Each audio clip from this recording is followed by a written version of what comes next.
Assalamualaikum warahmatullahi wabarakatuh.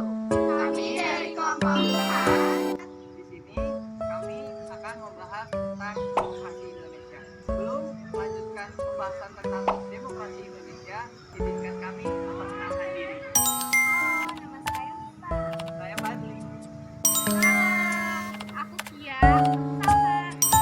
Halo, aku Noi. Aku Eva. Halo, aku Dila.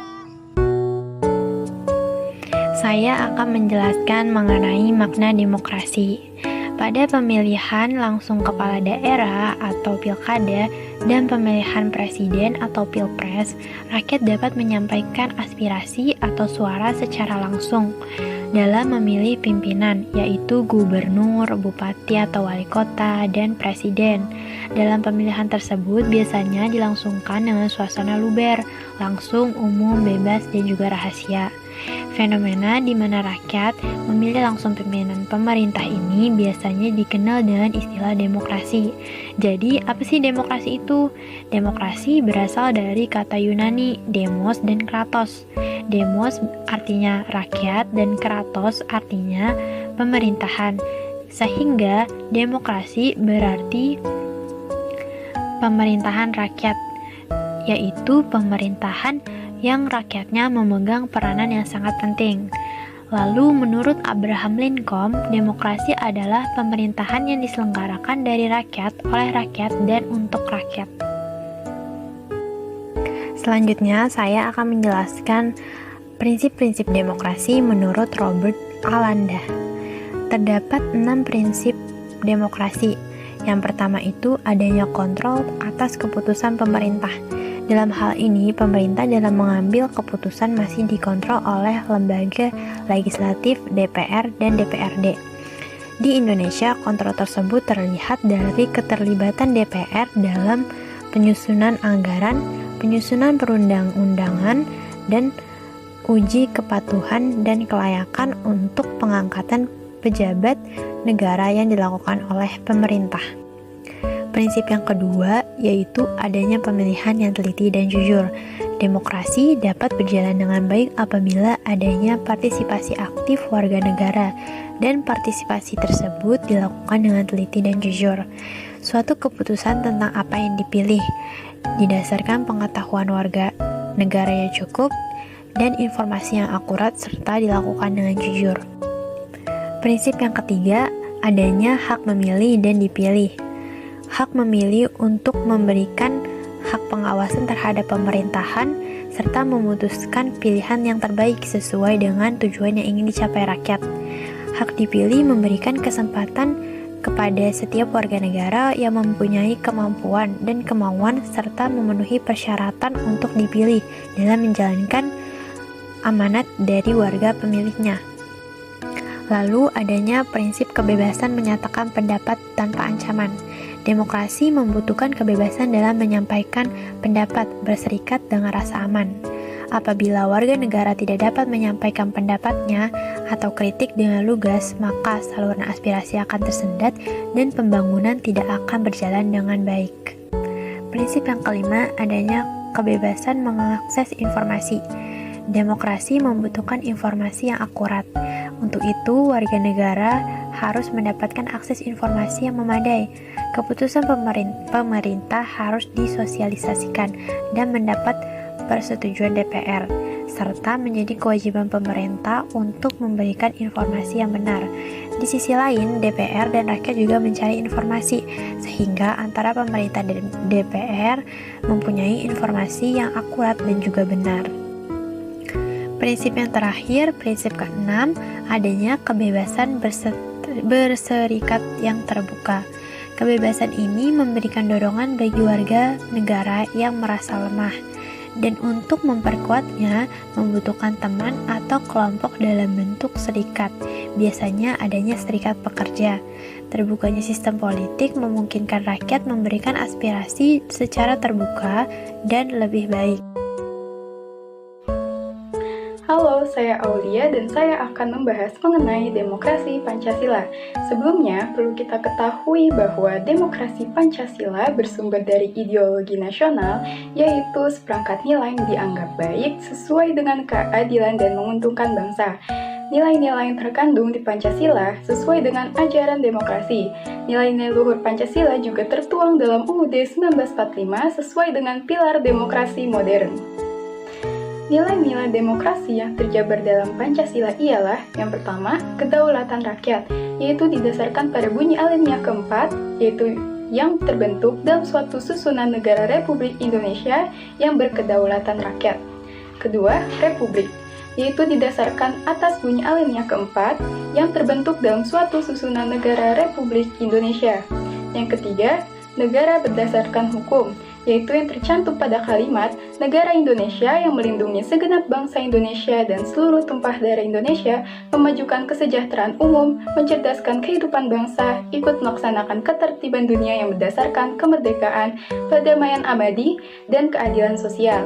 Yang keempat, pemerintahan yang konstitusional, yaitu tercantum pada kalimat, maka disusunlah kemerdekaan kebangsaan Indonesia itu dalam suatu Undang-Undang Dasar Negara Indonesia. Yang kelima, sistem perwakilan, yaitu berdasarkan sila keempat Pancasila yang berbunyi, kerakyatan yang dipimpin oleh hikmat kebijaksanaan dalam permusyawaratan perwakilan. Keenam, prinsip musyawarah, yaitu berdasarkan sila keempat yang berbunyi, kerakyatan yang dipimpin oleh hikmat kebijaksanaan dalam permusyawaratan perwakilan. Yang ketujuh, prinsip ketuhanan, berdasarkan sila pertama Pancasila, artinya demokrasi Indonesia harus dapat dipertanggungjawabkan secara moral kepada Tuhan Yang Maha Esa. Selanjutnya, perkembangan demokrasi di Indonesia. Perkembangan demokrasi di Indonesia sangat pesat, terlebih setelah memasuki era reformasi. Hal ini dibuktikan dengan amandemen Undang-Undang Dasar Negara Republik Indonesia tahun 1945 yang banyak mewadahi sistem demokrasi. Rakyat tidak lagi dianggap tidak mampu berdemokrasi secara langsung, cukup hanya diwakili dalam hal memilih pemimpin. Sekarang rakyatlah yang menentukan pimpinan nasional. Hal ini jelas tertulis dalam Undang-Undang Dasar Negara Republik Indonesia tahun 1945 pasal 6A ayat 1, yaitu Presiden dan Wakil Presiden dipilih langsung dalam pasangan secara langsung oleh rakyat. Demokrasi di Indonesia dapat dipandang sebagai suatu mekanisme dan cita-cita hidup berkelompok yang dalam Undang-Undang Dasar Negara Republik Indonesia tahun 1945 disebut kerakyatan. Demokrasi juga dikatakan sebagai pola hidup berkelompok dalam organisasi negara, sesuai dengan keinginan orang-orang yang hidup di dalamnya. Keinginan orang atau demos yang berkelompok atau Weltanschauung, falsafah hidup bangsa atau philosophische Grundlage, dan ideologi yangsa yang bersangkutan. Demokrasi di Indonesia adalah pemerintahan berdasarkan nilai-nilai falsafah Pancasila, yaitu dari, oleh, dan untuk rakyat berdasarkan nilai-nilai Pancasila. Selanjutnya dikatakan oleh Minto Rahayu bahwa 1. Demokrasi yang digunakan oleh pemerintah Indonesia adalah sistem pemerintahan rakyat yang dijiwai oleh nilai Pancasila sebagai pandangan hidup. 2. Demokrasi di Indonesia pada dasarnya adalah transformasi nilai tanpa Pancasila menjadi bentuk dan sistem pemerintahan. 3. Demokrasi Indonesia dituntut oleh nilai Pancasila merupakan konsekuensi dari komitmen pelaksanaan Pancasila dan Undang-Undang Dasar Negara Republik Indonesia tahun 1945 secara murni dan konsekuen di bidang pertahanan atau politik. 4. Pelaksanaan demokrasi di Indonesia dengan baik mensyaratkan pemahaman dan penghayatan nilai falsafah Pancasila. Kelima, pelaksanaan demokrasi Indonesia dengan benar adalah pengamalan Pancasila melalui politik pemerintahan. Perkembangan demokrasi di Indonesia dapat dibagi dalam 4 periode, yaitu yang pertama periode 1945 sampai dengan 1949, masa demokrasi parlementer yang menonjolkan peranan parlemen serta partai Kelemahan demokrasi parlementer ini adalah memberi peluang untuk mendominasi partai-partai politik dan DPR. Akibatnya, persatuan yang digalang selama perjuangan melawan musuh menjadi kendor dan tidak dapat dibina menjadi kekuatan konstruktif sesudah kemerdekaan. Kedua, periode 1949 sampai dengan 1965, yaitu masa demokrasi terpimpin, yang dalam banyak aspek telah menyimpang dari demokrasi konstitusional dan lebih menampilkan beberapa aspek demokrasi rakyat.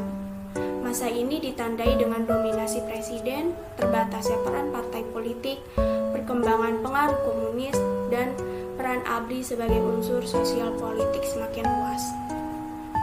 Ketiga, periode 1966 sampai dengan 1998, yaitu masa demokrasi Pancasila era Orde Baru yang merupakan demokrasi konstitusional yang menonjolkan sistem presidensial, landasan formal. Periode ini adalah Pancasila, UUD 1945, dan ketetapan MPR dalam rangka untuk meluruskan kembali penyelewengan terhadap UUD 1945 yang terjadi pada masa demokrasi terpimpin. Namun dalam perkembangannya, peran presiden semakin dominan terhadap lembaga-lembaga negara yang lain. Yang terakhir, periode 1999 sampai dengan sekarang, yaitu masa reformasi. Dengan berakar pada kekuatan multipartai yang berusaha mengembalikan perimbangan kekuatan antar lembaga negara, eksekutif, legislatif, dan yudikatif. Pada masa ini, peran partai politik kembali menonjol, sehingga iklim demokrasi memperoleh nafas baru. Assalamualaikum warahmatullahi wabarakatuh.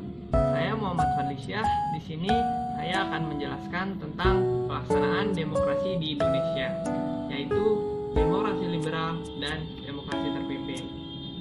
Dalam perjalanan sejarah bangsa Indonesia, sejak kemerdekaan hingga sekarang, banyak pengalaman dan pelajaran yang dapat kita ambil, terutama pelaksanaan demokrasi di bidang politik. Ada 4 macam demokrasi yang pernah diterapkan dalam kehidupan ketatanegaraan kita, yaitu demokrasi liberal, demokrasi terpimpin, dan demokrasi Pancasila, serta demokrasi langsung di era reformasi. Yang pertama, kita akan membahas tentang demokrasi parlementer atau demokrasi liberal.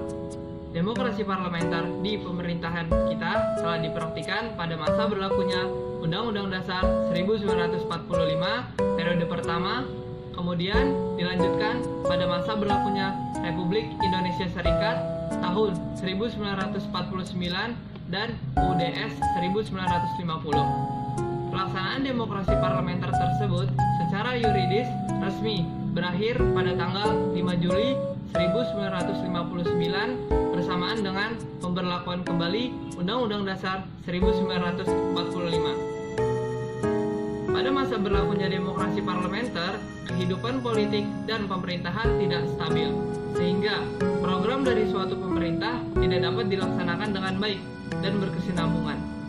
Salah satu penyebab ketidakstabilan tersebut adalah sering bergantinya pemerintahan yang bertugas sebagai pelaksana pemerintah. Mengapa dalam sistem pemerintahan parlementer, pemerintah sering diganti? Hal ini terjadi karena dalam negara demokrasi dengan sistem pemerintahan parlementer, kedudukan negara berada di bawah DPR, dan keberadaannya sangat tergantung pada dukungan DPR.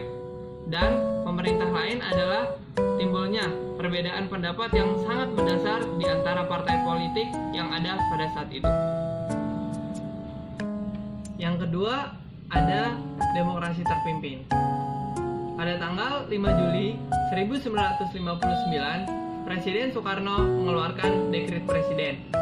Dekret presiden dipandang sebagai usaha untuk mencari jalan keluar dari kemacetan politik melalui pembentukan kepemimpinan yang kuat. Untuk mencapai hal tersebut, di negara kita saat itu digunakan demokrasi terpimpin. Demokrasi terpimpin lahir dari keinsyafan, kesadaran, dan keyakinan terhadap keburukan yang diakibatkan oleh praktik demokrasi parlementer atau liberal yang melahirkan terpecahnya masyarakat, baik dalam kehidupan politik maupun dalam tatanan kehidupan ekonomi. Secara konsepsional, demokrasi terpimpin memiliki kelebihan yang mengatasi permasalahan yang dihadapi masyarakat. Hal itu dapat dilihat dari ungkapan Presiden Soekarno ketika memberikan amanat pada Konstituante tanggal 22 April tahun 1959 tentang pokok-pokok demokrasi terpimpin. Antara lain, demokrasi terpimpin bukanlah diktator. Demokrasi terpimpin adalah demokrasi yang cocok dengan kepribadian dan dasar hidup bangsa Indonesia. Demokrasi terpimpin adalah demokrasi di segala soal kenegaraan dan kemasyarakatan yang meliputi bidang politik, ekonomi, dan sosial. Inti dari pimpinan dalam demokrasi terpimpin adalah permusyawaratan yang dipimpin oleh hikmah kebijaksanaan. Oposisi dalam arti melahirkan pendapat yang sehat dan yang membangun diharuskan dalam demokrasi terpimpin. Berdasarkan pokok pikiran di atas, tampak bahwa demokrasi terpimpin tidak bertentangan dengan Pancasila dan Undang-Undang Dasar 1945 serta budaya bangsa Indonesia. Namun, dalam praktiknya, konsep-konsep tersebut tidak direalisasikan sebagaimana mestinya, sehingga seringkali menyimpang dari nilai-nilai Pancasila, Undang-Undang Dasar 1945, dan budaya bangsa.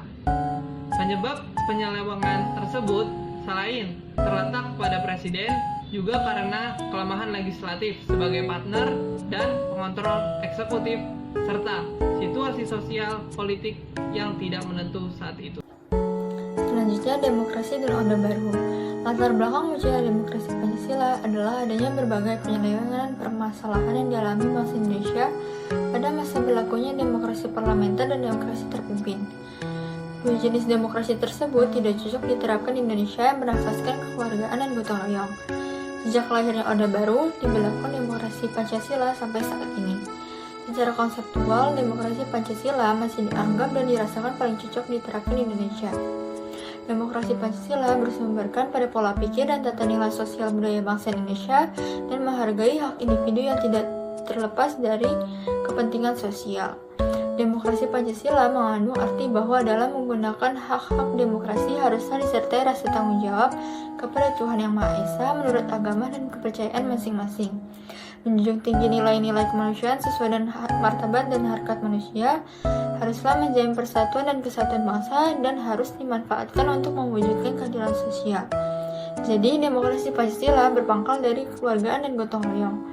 Semangat kekeluargaan itu sendiri sudah lama dianut dan berkembang dalam masyarakat Indonesia, khususnya di masyarakat pedesaan. Apabila kita kaji ciri dan prinsip demokrasi Pancasila, dapat dikatakan bahwa demokrasi Pancasila tidak bertentangan dengan prinsip demokrasi konstitusional. Namun demikian, praktik demokrasi yang dijalankan pada masa Orde Baru masih terdapat berbagai penyimpangan yang tidak sejalan dengan ciri dan prinsip demokrasi Pancasila. Di antara penyimpangan yang dilakukan penguasa Orde Baru khususnya berkaitan dengan demokrasi Pancasila yaitu yang pertama, penyelenggaraan pemilu yang tidak jujur dan tidak adil. Yang kedua, pengekangan kebebasan berpolitik bagi pegawai negeri sipil atau PNS. Yang ketiga, kekuasaan kehakiman atau yudikatif yang tidak mandiri karena para hakim adalah anggota PNS Departemen Kehakiman. Yang keempat, kurangnya jaminan kebebasan mengemukakan pendapat. Yang kelima, sistem kepartaian yang tidak otonom dan berat sebelah. Yang keenam, maraknya praktik kolusi, korupsi, dan nepotisme. Yang ketujuh, menteri-menteri dan gubernur diangkat menjadi anggota MPR.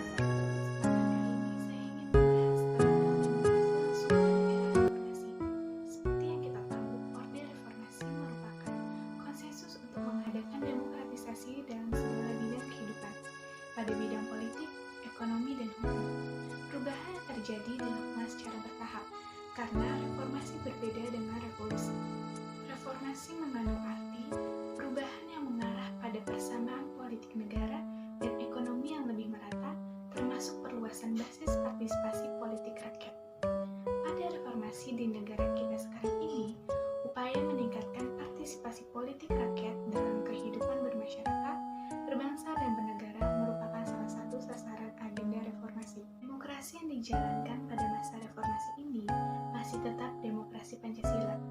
Perbedaannya terletak pada aturan pelaksanaan dan praktik penyelenggaraan. Berdasarkan peraturan perundang-undangan dan praktik pelaksanaan demokrasi, terdapat beberapa perubahan pelaksanaan demokrasi pada Orde Reformasi sekarang ini, yaitu pemilihan umum lebih demokratis, partai politik lebih mandiri, pengaturan hak asasi manusia atau HAM, lebih demokrasi, lebih berfungsi. Konsep trias politika atau 3 pilar kekuasaan negara masing-masing bersifat otonom penuh. Dengan adanya kehidupan yang demokratis, melalui hukum dan peraturan yang dibuat, berdasarkan kehendak rakyat, ketentraman, dan ketertiban akan lebih mudah diwujudkan. Tata cara pelaksanaan demokrasi Pancasila dilandaskan atas mekanisme konstitusional, karena penyelenggaraan pemerintah negara Republik Indonesia berdasarkan konstitusi. Hai, aku Dila. Di sini aku akan lanjut bahas submateri terakhir dari topik demokrasi Indonesia, yaitu pendidikan demokrasi. Menurut Ermaya Suradinata, salah seorang presiden Lembaga Ketahanan Nasional, menurut beliau tatanan demokrasi yang ideal bagi suatu negara ditentukan oleh kehidupan budaya mereka yang terkena dampak dan luasnya dari kecocokan, meliputi ada kemajuan pemikiran dan kinerja ekonomi. Demokrasi Pancasila dirasa cocok untuk rakyat Indonesia dan memiliki 3 dimensi utama, yaitu ada politik, ekonomi, dan yudikatif. Nilai-nilai Pancasila merupakan tanggung jawab warga negara dan penyelenggara negara untuk memajukan dan memelihara stabilitas, kesatuan, dan keutuhan sistem politik sebagai infrastruktur dan suprastruktur yang dimana berperan sebagai pengumpulan dan penyampaian aspirasi rakyat, serta memberikan keseimbangan antara kebebasan. Negara-negara maju mengklaim demokrasi itu memiliki beberapa kriteria. Yang pertama, ada kebebasan penuh bagi rakyat menentukan pilihan dan pendapatnya. Yang kedua, tidak ada tekanan kekerasan militer. Lalu yang ketiga, bebas dari tekanan agama. Yang keempat, ada pengawasan dari masyarakat. Dan yang terakhir, menghormati HAM, hak asasi manusia. Tatanan demokrasi bagi negara berkembang, contohnya saja Indonesia, itu harus sesuai dengan kondisi budaya, ekonomi, kemampuan berpikir rakyatnya. Maka dari itu ada syarat demokrasi yang harus terpenuhi. Pertama itu ada kesadaran berbangsa dan nasionalisme yang tinggi, kebebasan jiwa dan sportivitas, lalu ada konstitusional, yang keempat ada keamanan, lalu yang terakhir bebas campur-tangan asing. Apabila kelima syarat tadi tidak terpenuhi, maka akan terjadi kekalutan. Hal ini disebabkan karena beberapa hal, di mana yang pertama, negara Indonesia itu masih teguh meyakini kebenaran demokrasi tanpa mengakui budaya dan persyaratannya. Lalu yang kedua, pemerintah gagal mengatasi krisis dan meningkatkan kesejahteraan rakyatnya. Yang ketiga, masuknya isu-isu global berupa demokratisasi sekuler, lalu HAM dan politik dunia negara maju. Lalu yang keempat, klaim distorsi fakta dan klaim berlebihan dari kesalahan masa lalu oleh pasukan keamanan mengarah pada kebencian dan balas dendam yang gak ada habisnya. Lalu dari beberapa syarat demokrasi tadi, maka dapat dibentuk tatanan demokrasi yang ideal di Indonesia. Yang pertama itu caranya dengan secara konstitusional deh. Ada aturan yang mengatur hubungan antara badan-badan negara yang lebih tinggi untuk mencapai tujuan nasional. Terdapat syaratnya. Yang pertama itu ada Pancasila tetap menjadi pandangan hidup berbangsa, dasar negara menjadi ideologi nasional yang melandasi negara dan kehidupan bernegara. Lalu yang kedua ada adanya sarana hukum yang mengatur kebebasan rakyat untuk mencegah terjadinya anarki dan membatasi lembaga negara menjadi otoriter. Yang ketiga, hubungan antara pemerintah pusat dan daerah diatur secara otonom oleh undang-undang dan tetap menjaga ketahanan nasionalnya. Lalu poin yang kedua, ada kesadaran semangat Bhinneka Tunggal Ika. Berbeda-beda tetap satu jua, harus dikembangkan secara bertahap, yaitu dengan membutuhkan kedisiplinan, kebesaran, dan sportivitas. Yang poin ketiga, kesejahteraan rakyat dapat dicapai melalui revitalisasi pembangunan nasional untuk mengurangi kesenjangan sosial ekonomi. Yang keempat, ada stabilitas keamanan yang kuat, yaitu didukung oleh undang-undang dan rasa aman yang dimana dapat memadamkan gerakan separatis bersenjata dan gangguan keamanan lainnya. Selanjutnya, pendidikan demokrasi diselenggarakan dengan cara yang pertama formal, diselenggarakan di sekolah dengan metode pembekalan atau tatap muka, diskusi, presentasi, studi kasus yang memberikan gambaran kepada peserta didik agar memiliki kemampuan bela negara. Yang kedua, informal, diselenggarakan melalui pergaulan di rumah dan masyarakat sebagai bentuk aplikasi berdemokrasi. Yang ketiga, non-formal, diselenggarakan secara makro melalui interaksi di luar sekolah sebagai pembentukan jiwa demokrasi. Pendidikan demokrasi merupakan proses untuk melaksanakan demokrasi yang benar, sehingga sasaran yang akan dicapai yaitu mengajar warga negara terutama mahasiswa untuk melaksanakan pendidikan ini dengan benar dan bertanggung jawab. Pendidikan memerlukan sarana strategi pengajaran dan dilakukan dengan memanfaatkan aneka media sumber belajar berupa kajian interdisipliner, masalah sosial, aksi sosial, studi kasus, dan sebagainya. Selanjutnya, sasaran pembangunan demokrasi. Dalam mewujudkan lembaga demokrasi yang makin kokoh dan terpelihara momentum awal konsolidasi demokrasi yang telah terbentuk berdasarkan hasil pemilu 2004 melalui beberapa capaian seperti di bawah ini. Yang pertama, terlaksananya peran dan fungsi lembaga penyelenggaraan negara dan lembaga kemasyarakatan sesuai dengan konstitusi dan peraturan perundangan yang berlaku. Yang kedua, meningkatnya partisipasi masyarakat dalam proses pengambilan keputusan kebijakan publik. Yang ketiga, terlaksananya pemilu yang demokratis, jujur, dan adil. Selanjutnya, kebijakan pembangunan demokrasi. Yang pertama, mewujudkan kelembagaan demokrasi yang lebih kokoh dengan mempertegas tugas, wewenang, dan tanggung jawab di seluruh kelembagaan negara atau pemerintah yang berdasarkan mekanisme checks and balances. Yang kedua, memperkuat peran masyarakat sipil. Yang ketiga, memperkuat kualitas desentralisasi dan otonomi daerah. Yang keempat, mewujudkan pelembagaan dan mendorong berjalannya rekonsiliasi nasional beserta segala kelengkapan kelembagaannya. Yang kelima, menjamin pengembangan media dan kebebasan media dalam mengkomunikasikan kepentingan masyarakat. Selanjutnya, program penyempurnaan dan penguatan kelembagaan demokrasi yang bertujuan mewujudkan pelembagaan fungsi-fungsi dan hubungan antara lembaga eksekutif, legislatif, yudikatif, lembaga politik lainnya, serta lembaga-lembaga kemasyarakatan yang kokoh dan optimal. Kegiatan pokoknya mencakup yang pertama, perumusan standar dan parameter politik terkait dengan hubungan checks and balances di antara lembaga-lembaga penyelenggaraan negara.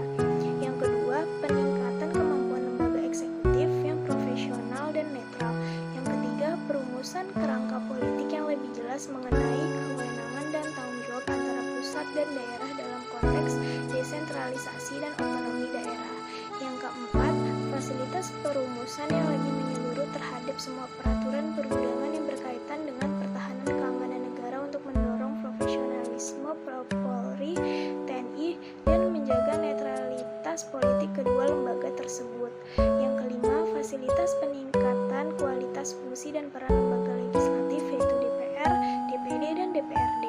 Yang keenam, promosi dan sosialisasi pentingnya independensi, kapasitas, dan integritas lembaga Mahkamah Konstitusi dan Komisi Yudisial sebagai upaya memperkuat wibawa dan kepastian konstitusional dalam proses penyelenggaraan negara, pelembagaan Komisi Kebenaran dan Rekonsiliasi. Yang ketujuh, fasilitas pemberdayaan partai politik dan masyarakat sipil yang otonom dan independen serta yang memiliki kemampuan melakukan pengawasan terhadap proses pengambilan dan pelaksanaan keputusan kebijakan publik. Yang kedelapan, fasilitasi pemberdayaan masyarakat agar dapat menerapkan budaya politik demokratis. Demikianlah beberapa hal yang bisa kami sampaikan pada kesempatan hari ini. Seperti kita ketahui, Indonesia merupakan negara demokrasi dengan kekuasaan tertinggi berada di tangan rakyat. Serta, rakyat memiliki peranan penting